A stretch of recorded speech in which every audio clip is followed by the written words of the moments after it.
Hello दोस्तों, हमारे YouTube channel study 2.0 में आपका स्वागत है। इससे पहले गुणनखंड बताए थे, गुणनखंड कैसे किए जाते हैं और कौन कौन से गुणन होते हैं, सम, विषम, भाज्य, अभाज्य और समीकरणों के गुणनखंड। अब अपन सीखेंगे गुणनखंडों का योगफल। ऐसे यदि दिया है 12, तो 12 के क्या करेंगे, पहले फैक्टर करेंगे। 12 को तोड़ेंगे, कितने गुणनखंड होंगे। 2 से 12 में कितनी बार, 6 बार। 2 से भाग देंगे 6 में कितनी बार, 3 बार। 3 से भाग देंगे कितनी बार, 1 बार। यहाँ एक एक आ गया। अब नीचे चलेंगे, 2 2 कितनी बार है, 2 बार है तो 2 की घात 2। 3 कितनी बार है, 1 बार है तो 3 की घात 1। अब अपन को क्या निकालना है, गुणनखंडों का योगफल। ये तो हो गए गुणनखंड। अब अपन निकालना है गुणनखंडों का योगफल। तो अपन चलेंगे, ये कितना है, 2 की घात 2। 2 की घात 0 से लेकर 2 की घात 2 तक चलेंगे। 2 की घात 0 प्लस में लिखेंगे, फिर लिखेंगे 2 की घात 1, फिर प्लस में लिखेंगे, फिर 2 की घात कितनी लिखेंगे, 2। यहाँ तक हो गया, ख़त्म। अभी गुणा लगा है तो गुणा लगा दिए। अगर 3 3 के बाद 4 आती, 4 के बाद 5 आती, तो ऐसे ही गुणा लगाते जाते, ऐसी प्रोसेस चलती जाती। अब ये लिखा है 3 की घात 1, तो 3 की घात 0 से लेकर 3 की घात 1 तक चलेंगे। 3 की घात 1 हो गया। अब अपन 3 की 2 की घात 0, किसी भी संख्या की घात 0 हो तो उसका मान हमेशा 1 होता है। 2 की घात 1 मतलब 2, 2 की घात 2 मतलब 4। 3 की घात 1, 3 की घात 0 मतलब 1, 3 की घात 1 मतलब 3।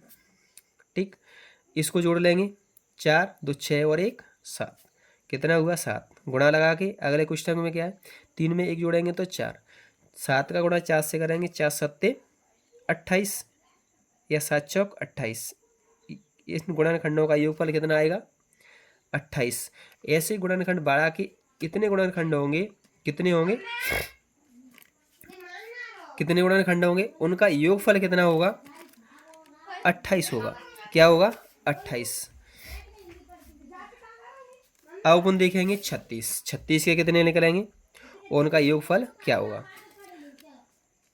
इसके अगर गुणनखंड देखें अपन, गुणनखंड मैंने बता दिए, अगले आगे वाली वीडियो में देखना, अपने आप समझ में आ जाएगा गुणनखंड क्या होती हैं।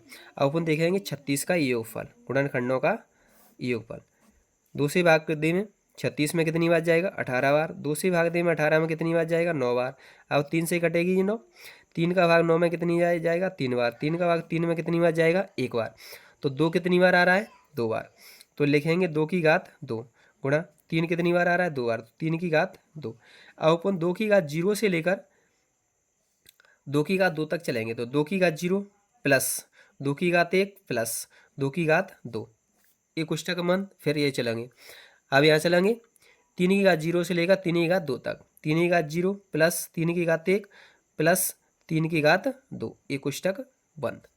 ठीक, अब किसी भी संख्या की घात 0 हो, 2 की घात 0 उसका मतलब 1, 2 की घात 1 मतलब 2, 2 की घात 2 मतलब 4। गुणा लगाओगे, 3 की घात 0 मतलब 1, 3 की घात 1 मतलब 3, 3 की घात 2 मतलब 9। इनको जोड़ेंगे, इनको जोड़ेंगे, फिर क्या करेंगे, गुणा। 4 में 2 जोड़ेंगे 6, 6 में 1 जोड़ेंगे तो 7। गुणा लगाओगे, 4 में 3 जोड़ेंगे 12, 12 में 1 जोड़ेंगे तो 13। 13 सत्ते कितने होते हैं, 91। कितने होते हैं, 91। तो इनके गुणनखंडों का योगफल कितना आएगा। 36 में ऐसी संख्या होंगी जिनका योगफल होगा कितना, 91। इसको आपको कमेंट बॉक्स में करके बताना है इसका आंसर क्या आएगा। अगर हमारे वीडियो पर नए हैं तो सब्सक्राइब करें, बेल आइकन दबाएं, और हमारा वीडियो पसंद आया हो तो अपने दोस्तों के साथ प्लीज़ शेयर करें।